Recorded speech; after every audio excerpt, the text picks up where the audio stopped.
अस्सलाम वालेकुम, my name is Mohammad Bilal and you are watching my YouTube channel Bilal science academy. तो hopefully आप सब ठीक होंगे। तो आज चलते हैं हम अपने टॉपिक की तरफ। तो आज का हमारा टॉपिक है कि मतलब सेंटेंसेस क्या हैं, टेंसेस क्या हैं। बहुत से बच्चे ये आके कहते हैं कि मतलब टेंसेस की समझ नहीं आती, पास्ट, प्रेजेंट, फ्यूचर, कंटिन्यूस, किसी मतलब बहुत से बच्चों को ये मसाइल होते हैं कि उनको टेंसेस की समझ नहीं आती। तो आज हम टेंसेस स्टार्ट करने वाले हैं। तो सबसे पहले जो लफ्ज़ हम इस्तेमाल करते हैं टेंसेस में वो है सेंटेंस, मतलब जुमला। तो सबसे पहले हम देखते हैं कि सेंटेंस क्या होता है। सेंटेंस जिसको हम उर्दू में कहते हैं जुमला। तो सबसे पहले आपको सेंटेंस का पता होना चाहिए कि मतलब अल्फाजों का वो मजमुआ जो अपना मानी मुकम्मल वाज़िया करता हो, वो सेंटेंस है, मतलब जुमला है। मतलब सेंटेंस किसको कहते हैं कि जिसमें अल्फाजों का ऐसा मजमुआ जो अपना मुकम्मल मानी खुद से वाज़िया करे। अ combination of words which express his meaning by himself. मतलब कि अल्फाजों का वो मजमुआ जो अपना मुकम्मल मानी वाज़िया करे, उसे जुमला कहते हैं। इसकी मैं आपको बहुत अच्छी मिसाल देता हूँ, जैसे कि वो था, अब है। तो ये भी अल्फाज का मजमुआ, लेकिन ये अपना मुकम्मल मानी वाज़िया नहीं कर रहा। वो था, क्या था, कुछ नहीं पता हमें, मतलब ये जुमला नहीं है, ये अपना मुकम्मल मानी वाज़िया नहीं कर रहा। अगर हम इसके साथ ही लिखें वो बीमार था, वो बीमार था, अब हमें मुकम्मल मानी वाज़िया हो रहा है कि वो बीमार था। तो ये क्या है, जुमला। तो समझ आ गई होगी होपफुली कि आपको सेंटेंस क्या है। Combination of words that express their meanings by themselves. अल्फाजों का वो मजमुआ जो अपना मुकम्मल मानी वाज़िया करे, उसे हम जुमला कहते हैं। तो अब बात करते हैं टेंस के बारे में। टेंस जिसको हम उर्दू में कहते हैं ज़माना, टेंस। तो टेंस हमारे पास मतलब ज़माना हमारे पास कितने इकसाम के होते हैं, 3 किस्म के होते हैं। ये तो सबको पता है कि माजी जो गुजर गया, हाल जो अभी चल रहा है, जो प्रेजेंट में है, और फ्यूचर मुस्तकबिल मतलब जो आने वाला है। तो हम देखते हैं टेंसेस ज़माने हमारे पास कितने हैं, 3 टाइप्स ऑफ टेंसेस। कौन कौन सी हैं? पहली है प्रेजेंट, पास्ट और फ्यूचर। मतलब हमारे पास टेंस जमाने कितने हैं, 3। माजी मतलब पास्ट जो गुजर गया हुआ है, और प्रेजेंट जो हाल जो अभी चल रहा है। जैसे कि मैं लेक्चर दे रहा हूँ, कल मैं स्कूल गया था, मतलब कि कल मैं स्कूल गया था, ये है माजी, मतलब गुजर चुकी है वो बात। अभी मैं लेक्चर दे रहा हूँ, ये है प्रेजेंट, और कल मैं स्कूल जाऊँगा, वो क्या है, फ्यूचर। तो अब आपको समझ आ गई होगी कि प्रेजेंट, पास्ट और फ्यूचर हमारे पास 3 जमाने हैं। अब प्रेजेंट, पास्ट और फ्यूचर, इनकी आगे 4 जो है ना वो फॉर्म्स हैं। किस हवाले से, मतलब सेंटेंसेस के हवाले से। किसकी, प्रेजेंट, पास्ट और फ्यूचर की 4 एग्जाम है। तो टोटल हमारे पास कितनी होंगी, 12 फॉर्म्स ऑफ सेंटेंसेस। तो अभी हम आज देखेंगे प्रेजेंट की सिर्फ 2 एग्जाम। कौन कौन सी एग्जाम देखेंगे हम? एक तो देखेंगे कि प्रेजेंट इंडेफिनिट, और दूसरी हम देखेंगे कि प्रेजेंट कंटिन्यूस। तो आज हम देखेंगे सिर्फ 2। अलबत्ता मैं आपको बता देता हूं कि कौन कौन सी 4 होती हैं present indefinite, present continuous, present perfect और प्रेजेंट परफेक्ट कंटिन्यूस। इसी तरह चार होती है पास्ट की, past indefinite, past continuous, past perfect और पास्ट परफेक्ट कंटिन्यूस। और सेम लाइक दैट होती है फ्यूचर की, future indefinite, future continuous, future perfect और फ्यूचर परफेक्ट कंटिन्यूस। होपफुली आपको ये भी समझ आ गई होगी कि टेंस हमारे पास जमाने हैं तीन किस्म के, प्रेजेंट, पास्ट और फ्यूचर। और आज हम प्रेजेंट की सिर्फ दो फॉर्म्स देखेंगे, कौन कौन सी, प्रेजेंट इंडेफिनिट और प्रेजेंट कंटिन्यूस। तो स्टार्ट करते हैं प्रेजेंट इंडेफिनिट से। प्रेजेंट इंडेफिनिट से, प्रेजेंट इंडेफिनिट को हम सिंपल प्रेजेंट भी कहते हैं, मतलब जो बिल्कुल सादा जुमले होते हैं। और इन जुमलों की जो पहचान होती है वो मैं आपको बता देता हूँ लिख के, अगर आपके पास रजिस्टर पड़ा हुआ है तो आप जो है वो नोट भी कर सकते हैं, ताकि आपके नोट्स भी साथ साथ तैयार होते जाएं और आप किसी भी वक्त अपने नोट्स को निकाल के देख सकें। पहचान क्या है प्रेजेंट इंडेफिनिट की, आखिर पर आता है, जुमलों के आखिर में आता है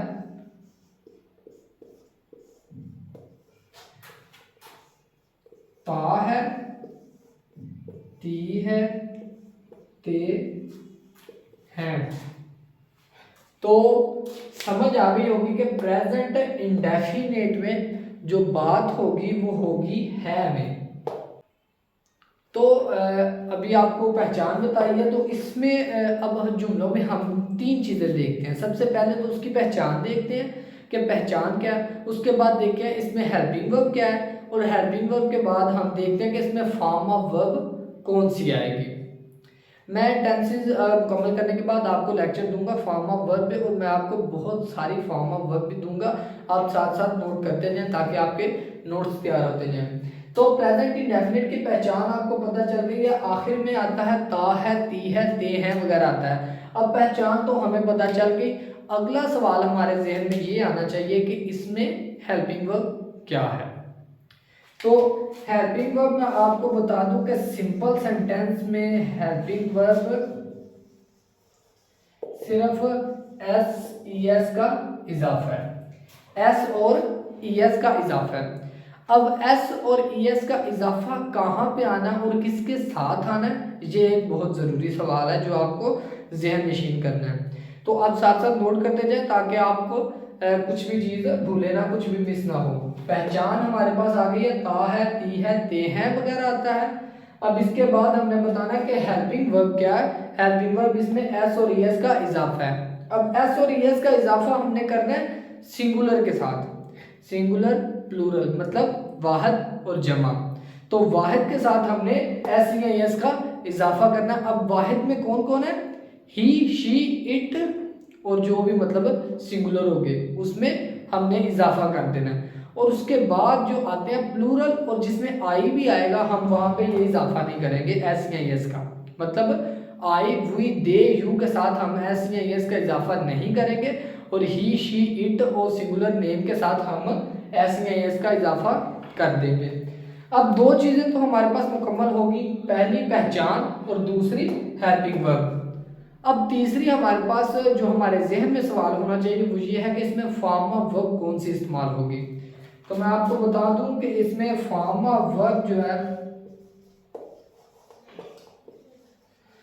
वो बिल्कुल फर्स्ट इस्तेमाल होगी, मतलब वर्ब की पहली फॉर्म इस्तेमाल होगी किसमें, प्रेजेंट इंडेफिनिट में। अब प्रेजेंट इंडेफिनिट को हम सिंपल सेंटेंस क्यों कहते हैं, क्योंकि इसमें कुछ भी कॉम्प्लेक्स है ही नहीं। सबसे पहले इसकी पहचान है जो बिल्कुल आसान है, ता है, ती है, ते हैं वगैरह आता है। उसके बाद हेल्पिंग वर्ब में एस या एस का इजाफा करना, वो भी सिर्फ सिंगुलर के साथ करना, प्लूरल के साथ नहीं करना। और उसके बाद है फॉर्म ऑफ वर्ब और वो है फर्स्ट। तो इन सब के बाद आता है कि हमारे टेंसेस कितने हैं, मतलब सेंटेंसेस की क्या एग्जाम है। सेंटेंसेस अब तीन होते हैं, एक होते हैं सिंपल सेंटेंस जिसमें मतलब सिंपल बताया जाए वो स्कूल जाता है, सिंपल सेंटेंस है। उसके बाद होता है नेगेटिव सेंटेंस। नेगेटिव सेंटेंस कौन सा होता है, जिसमें किसी चीज़ से मना किया जाए, रोका जाए, मतलब वो स्कूल नहीं जाता है, जिसमें कोई नफी की जाए किसी चीज़ की, वो स्कूल नहीं जाता है, ये क्या है, मतलब नेगेटिव सेंटेंस है। और तीसरे नंबर पे जो आता है वो है इंटेरोगेटिव सेंटेंस। इंटेरोगेटिव सेंटेंस को हम सवालिया भी कहते हैं, मतलब जिस जुमले में कोई सवाल पूछा जाए वो है इंटेरोगेटिव सेंटेंस। तो अब हम प्रेजेंट इंडेफिनेट के ये तीनों सेंटेंस पढ़ेंगे, कौन कौन से, सिंपल, नेगेटिव और इंटेरो। तो सबसे पहले मैं आपको बताता हूँ कि सिंपल सेंटेंस में क्या करना है। आई होप कि आपने नोट किया होगा सब कुछ, ताकि आप यहाँ पे हम इस्तेमाल कर सके। सिंपल सेंटेंस क्या है, वो स्कूल जाता है, वो स्कूल जाता है। मतलब सबसे पहले हमने जुमले में क्या देखना है कि इसकी पहचान क्या है, वो है ता है, मतलब प्रेजेंट इंडेफिनिट है, सिंपल है। उसके बाद हमने देखना है वो स्कूल जाता है, ही वो। अब जाने की इंग्लिश क्या होती है, जाना। वो स्कूल जाता है, जाना, गो। ही गो टू स्कूल। अब जुमला लिखने के बाद हम एनालिसिस करेंगे कि क्या हमने इसमें अपनी पूरी कंडीशंस अप्लाई कर ली है कि नहीं। सबसे पहली कंडीशन क्या थी, जुमले की पहचान, वो क्या है, वो स्कूल जाता है। ता है मतलब प्रेजेंट इंडेफिनिट है, ता है, ती है, ते है वगैरह आता है इंडेफिनिट। उसके बाद दूसरे नंबर पे था हेल्पिंग वर्ब। हेल्पिंग वर्ब क्या था, एस या एस का इजाफा, और वो किसके साथ था, सिंगुलर के साथ। सिंगुलर क्या है, ही, शी, इट, और सिंगुलर नेम हो सकता है कोई भी। अब क्या, वो स्कूल जाता है, ही मतलब ही आ गया, सिंगुलर आ गया, हमने इसके हेल्पिंग वर्ब में क्या इस्तेमाल करना है, एस या एस। ही गोज, यहाँ पे हम करेंगे गोज टू स्कूल, मतलब ये जो ईएस है ये हमने इजाफा किया किस वजह से, कि ये जो ही है वो है सिंगुलर। होपफुली आपको समझ आ रही होगी, साथ साथ आप नोट कर दीजिए। ही गोज टू स्कूल मतलब वो स्कूल जाता है। तीसरे नंबर पे थी फार्मा वर्ब। फार्मा वर्ब कौन सी थी, फर्स्ट, मतलब जाना। जाने की इंग्लिश क्या है, गो, जाना। इसकी सेकंड फॉर्म होती है वेंट, और इसकी थर्ड होती है गोन। आपको सेंटेंसेस के लिए फार्मा वर्ब का आना बहुत ज़रूरी है, तो लिहाजा आप बैठे बैठे कभी फार्मा वर्ब को जस्ट एक दफ़ा रीड कर लिया करें, आपके जहन में कुछ ना कुछ बैठ जाएगी। तो अब देखते हैं, वो स्कूल जाता है, ही गोज टू स्कूल। उसके बाद हमने मतलब फार्मा वर्ब कौन सी लगाई, फर्स्ट एस का इजाफा किया क्योंकि ही सिंगुलर है। उसके बाद पहचान क्या, ता है, ती है, ते है। ये थे सिंपल सेंटेंस। अब हम देखने लगे हैं नेगेटिव सेंटेंस को।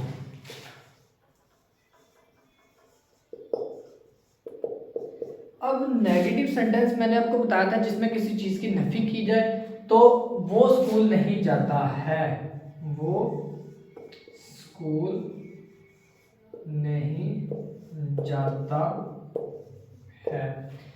अब नेगेटिव सेंटेंस हमने स्टार्ट तो कर दिए, लेकिन इसमें हमें पता नहीं कि हमने इस्तेमाल क्या करना है। नहीं पर हम क्या इस्तेमाल करेंगे, जस्ट नॉट, नहीं, हम सिर्फ नॉट इस्तेमाल नहीं करेंगे। अलबत्ता नॉट की इंग्लिश नहीं है, लेकिन सेंटेंसेस में हम सेंटेंस और टेंस को मद्देनजर रखते हुए ये डिसाइड करेंगे कि नहीं का हमने क्या यूज करना है। तो यहाँ पे नेगेटिव में हम दो चीजें इस्तेमाल करेंगे, एक है डू और एक है डज। डू और डज ये दो इतनी सिंपल सेंटेंस सिंपल टर्म्स हैं याद रखने के लिए, कि जैसे कि यहाँ पे डू है और यहाँ डू के साथ एस और ई एस है। मतलब सिंपल में सिंगुलर के साथ एस या एस का इजाफा होता था, वो इजाफा अब डू के साथ है, तो क्या हो गया, डज। मतलब सिंगुलर के साथ डज इस्तेमाल होगा और प्लूरल के साथ डू इस्तेमाल होगा, क्योंकि प्लूरल्स के साथ एस या एस का कोई इजाफा नहीं। तो आपको समझ आ गई होगी कि डू कहाँ पे इस्तेमाल करेंगे, आई, वी, दे, यू में, और डज इस्तेमाल करेंगे ही, शी, इट और किसी भी सिंगुलर नेम के साथ। तो अब देखते हैं, वो स्कूल नहीं जाता है। सबसे पहले तो हमने पहचान देख ली, जाता है मतलब प्रेजेंट इंडेफिनिट हो गया। अब हम जुमला स्टार्ट करते हैं। ही, अब ही है तो इसके साथ क्या इस्तेमाल होगा, does. Does not, does not इस्तेमाल होगा, क्यों, क्योंकि ही सिंगुलर है। He does not go to school. मतलब अब हमने डज इस्तेमाल किया क्योंकि ही सिंगुलर है, सिंगुलर में डज नॉट इस्तेमाल होगा और प्लूरल में डू इस्तेमाल होगा, डू नॉट। तो उसके अलावा यहाँ पे फर्स्ट फॉर्म ऑफ वर्ब इस्तेमाल किया और इसके साथ एस ई एस का इजाफा नहीं किया क्योंकि जो एस ई एस इसके साथ लगाना था वो हमने डू के साथ लगा के डज कर दिया। समझ आ गई होगी नेगेटिव सेंटेंसेस की कि सबसे पहले इसमें दो टर्म्स इस्तेमाल होगी, डू नॉट और डज नॉट। डू नॉट इस्तेमाल होगा प्लूरल के साथ, आई हुई दे यू के साथ, और डज नॉट इस्तेमाल होगा सिंगुलर के साथ। स्टार्ट करते हैं इंटेरोगेटिव सेंटेंस।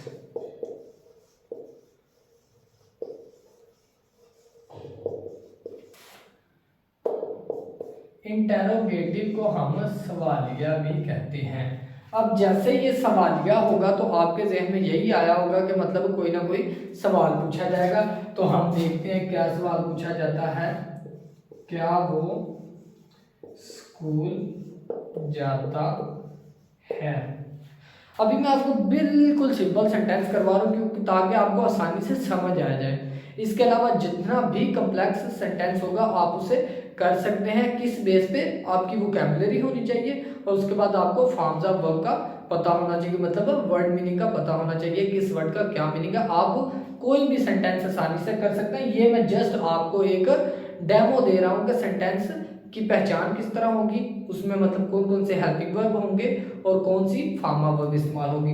तो सवालिया इंटेरोगेटिव हम किसके कर रहे हैं? प्रेजेंट इंडेफिनेट के। तो सबसे पहले प्रेजेंट इंडेफिनेट की पहचान क्या ता है, मतलब ये है प्रेजेंट इंडेफिनेट। तो हम स्टार्ट करते हैं क्या। अब यहाँ पे आपके जहन में सवाल आया होगा कि क्या की हम यहाँ पे क्या इंग्लिश लिखेंगे। वैसे तो क्या की इंग्लिश होती है बट। अब यहाँ पे हम ये तो नहीं लिखेंगे what he go to school, नहीं, ये बिल्कुल गलत होगा। यहाँ पे हम इस्तेमाल करेंगे डू और डज को, जो हमने नेगेटिव में डू नॉट डज नॉट इस्तेमाल किया था, यहाँ पे भी बिल्कुल वही करेंगे, डू और डज। तो आपको जैसा कि पता है कि डज नॉट इस्तेमाल होता था सिंगुलर के साथ, ही शी इट के साथ, तो यहाँ पे भी डज सिंगुलर के साथ इस्तेमाल होगा। तो देखते हैं डज आ गया स्टार्टिंग पे, does he go to school. तो आपको समझ आ गई होगी प्रेजेंट इंडेफिनेट की सवालिया में क्या देख रहे हैं, क्या वो स्कूल जाता है, do he go does he goes to go to school. तो सॉरी, क्या वो स्कूल जाता है, does he go to school. अगर यहाँ पे आता क्या वो स्कूल जाते हैं, मतलब ज्यादा हो जाते, तो हम क्या इस्तेमाल करते, do they go to school, क्या वो स्कूल जाते हैं। तो होपफुली आपको समझ आ गई होगी प्रेजेंट इंडेफिनेट की। अब हम स्टार्ट करते हैं प्रेजेंट कंटिन्यूस। तो स्टार्ट करते हैं प्रेजेंट कंटिन्यूस।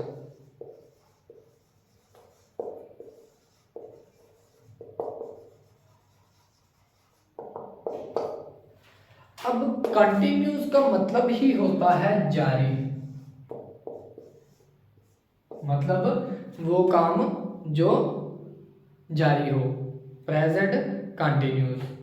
तो सबसे पहले हम जो काम करते हैं वो देखते हैं कि इसकी पहचान क्या है। तो प्रेजेंट कंटिन्यूस की जो पहचान है वो है रहा है, रही है, रहे हैं वगैरह। मतलब पहचान में उर्दू फिक्रात के आखिर में आएगा रहा है, रही है, रहे हैं वगैरह इस्तेमाल होगा। रहा है, रही है, रहे हैं हम इस्तेमाल करेंगे प्रेजेंट कंटिन्यूस में। ये होगी इसकी पहचान। दूसरे नंबर पे हम क्या देखते हैं, हेल्पिंग वर्ब। तो यहाँ पे आपको मैं हेल्पिंग वर्ब बता दूं, किसके हेल्पिंग वर्ब,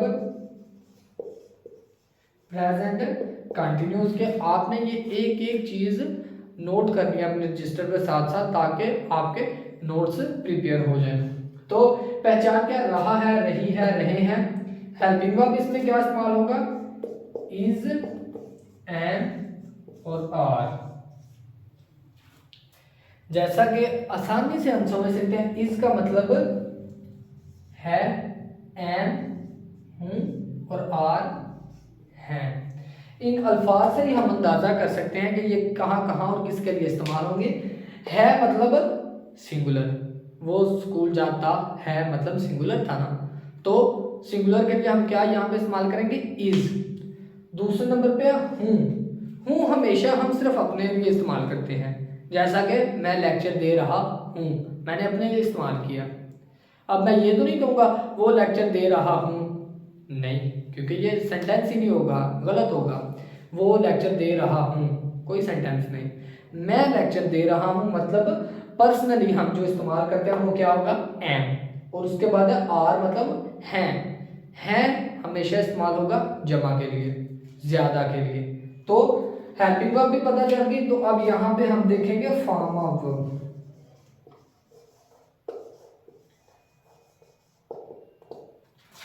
तो फॉर्म ऑफ वर्ब के लिए मैं आपको सबसे आसान बात यही कहना चाहूँगा कि जिस भी टेंस में इस्तेमाल होगा कंटिन्यूस का लफ्ज़, वहाँ पे जो फॉर्म ऑफ वर्ब होगी वो फर्स्ट के साथ आईएनजी का इजाफा होगा, जिसे हम फोर्थ फॉर्म भी कहते हैं।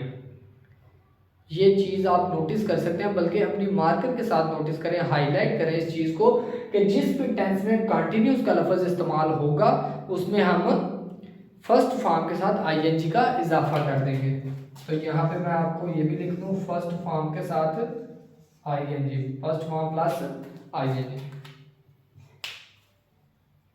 तो आपको ये सारी चीज़ें समझ आ गई होंगी। सबसे पहले पहचान जो है, रहा है, रही है, रहे हैं। दूसरे नंबर पे हमने देखना है हेल्पिंग वर्ब, वो है इज, एम, आर। और तीसरे नंबर पे है form of verb first plus ING. हमेशा आईएनजी वाली फॉर्म जहां भी इस्तेमाल होगी समझे वो कंटिन्यूस है। ठीक है, होपफुली आपको समझ आ गई होगी। प्रेजेंट कंटिन्यूस में फॉर्म ऑफ वर्ब हमेशा आईएनजी के साथ इस्तेमाल करेंगे और फर्स्ट फॉर्म होगी, फर्स्ट फॉर्म के साथ आईएनजी कर देंगे। तो हमने पहचान भी देख ली, हेल्पिंग वर्ब भी देख ली और फॉर्म ऑफ वर्ब भी देख ली। तो अब हम इसके सेंटेंसेस देख लेते हैं जो कि हैं सिंपल, नेगेटिव और इंटरोगेटिव। तो अब एक एक जुमला देख के हम जो है ना वो अपना करते हैं। सबसे पहले सिंपल। सिंपल में हम इजी सा जुमला लेंगे, वो बाजार जा रहा है, वो बाजार जा रहा है। अब रहा है आ गया तो मतलब प्रेजेंट कंटिन्यूस हो गया, है मतलब कंटिन्यूस में चला गया, वो बाजार जा रहा है। तो इसकी हमने पहचान तो कर ली कि ये प्रेजेंट कंटिन्यूस है। दूसरे नंबर में हमने क्या देखना है, हेल्पिंग वर्ब। अब हेल्पिंग वर्ब हम बाद में देखेंगे, उससे पहले हम ये देखते हैं कि इसमें जा कौन रहा है, मतलब सिंगुलर है कि प्लूरल है। अब ही है, ही क्या है, सिंगुलर। सिंगुलर के साथ हमने क्या हेल्पिंग वर्ब इस्तेमाल करना है, इज, ही इज।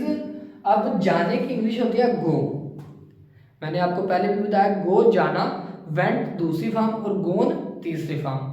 अब कंटिन्यूस का लफ्ज इस्तेमाल हो रहा है, मतलब हम कंटिन्यूस के जुमले कर रहे हैं, तो फर्स्ट फॉर्म के साथ हम आईएनजी इस्तेमाल करेंगे। तो फर्स्ट फॉर्म क्या है, जाने की फर्स्ट फॉर्म है गो, इसके साथ हमने आईएनजी लगा दिया। ही इज गोइंग टू बाजार। होपफुली आपको समझ आ गई होगी कि सिंपल सेंटेंस वो बाजार जा रहा है, ही इज गोइंग टू बाजार, मतलब सिंगुलर इस्तेमाल किया तो उसके साथ हेल्पिंग वर्ब इज आएगा, प्लूरल होता तो आर आएगा और पर्सनली होता तो एम आता। मतलब मैं बाजार जा रहा हूं तो आई एम गोइंग टू बाजार, वो बाजार जा रहे हैं तो मतलब दे आर गोइंग टू बाजार। तो नेगेटिव सेंटेंस को हम देखते हैं। नेगेटिव वो जुमले जिसमें मनफी की जाती है, नफी की जाती है किसी चीज, मैं खाना नहीं खा रहा हूं।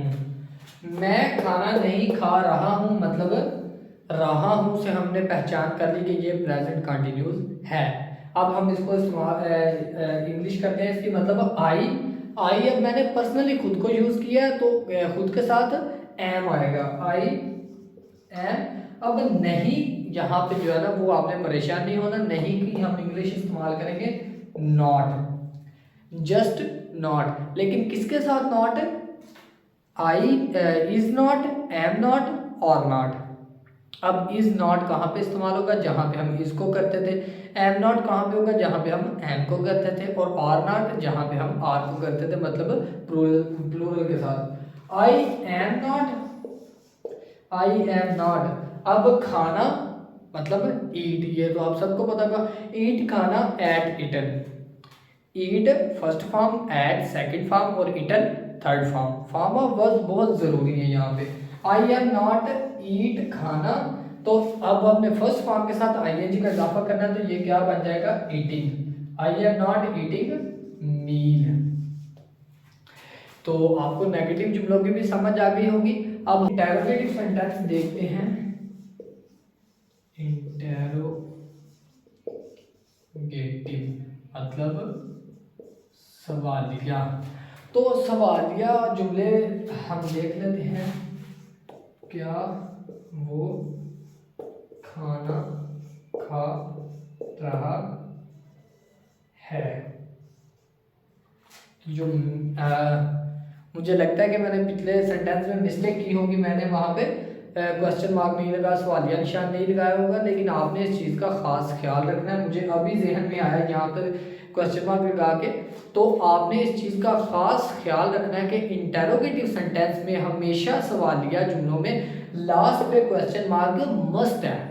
इसके बगैर आपका जुमला ही गलत है, चाहे आपने उससे ठीक किया हो, चाहे आपने उसकी ट्रांसलेशन ठीक भी की हो, लेकिन अगर आपने लास्ट में क्वेश्चन मार्क नहीं लगाया तो आपका जुमला गलत है। तो आपने इस चीज़ को हमेशा ध्यान में रखना है। तो अब हम देखते हैं, क्या वो खाना खा रहा है? अब ये जुमला कैसे हुआ? मतलब मेरे पास कोई शख्स आया और मैंने उससे पूछा क्या वो खाना खा रहा है, मतलब मैंने उससे सवाल कर दिया क्या वो खाना खा रहा है। तो अब यहाँ पे जो हमने क्या की इंग्लिश लेनी है ना, उसमें जो हमारे हेल्पिंग वर्ब है ना, इज, एम, आर, वो स्टार्ट पे आ जाएंगे जुमले के। इज, एम और आर, सब्जेक्ट ऑब्जेक्ट वर्ब इसमें होंगे, मतलब बहुत अहमियत के हामिल हैं, ताकि आपको पता हो। वर्ब तो आपको पता हो जाना चाहिए, काम। तो ये एक्सप्लेन मैं कल करूँगा, आज मैं जो है ना वो स्टार्टिंग पे बताना भूल गया, कल मैं बताऊँगा। अभी आप यहाँ पे ध्यान करें, क्या वो खाना खा रहा है, मतलब जुमला कर लिया, तो जो सवाल कर लिया। क्या में हम जो हेल्पिंग वर्ब होते हैं ना, इज, एम, आर, वो इंटरोगेटिव में स्टार्ट पे आ जाएंगे। अब यहाँ पे देखते हैं, क्या वो खाना खा रहा है? इज मैंने क्यों इस्तेमाल किया? क्योंकि वो जो है ना वो सिंगुलर है, तो सिंगुलर के लिए हमारे पास जो हेल्पिंग वर्ब है वो इज है। इज ही खाना खा रहा है, इज ही ईट खाना, और आईएनजी का हम इजाफा कर देंगे क्योंकि ये कंटिन्यूस है। इज ही ईटिंग मील, तो लास्ट में क्वेश्चन मार्क मस्ट है। तो होपफुली आपको इंटेरोगेटिव की भी समझ आ गई होगी। तो बाकी हम स्टार्ट करेंगे, बाकी के नेक्स्ट जो है ना वो हम कल करेंगे। तो बहुत बहुत शुक्रिया वीडियो वॉच करने का। तो अगर आप हमारे साथ जुड़े रहना चाहते हैं तो चैनल को सब्सक्राइब करें, इसे लाइक करें और शेयर करें, ताकि ज़्यादा से ज़्यादा स्टूडेंट्स अपने जुमलों को करेक्ट अच्छे तरीके से आसानी से कर सकें। Thank you so much.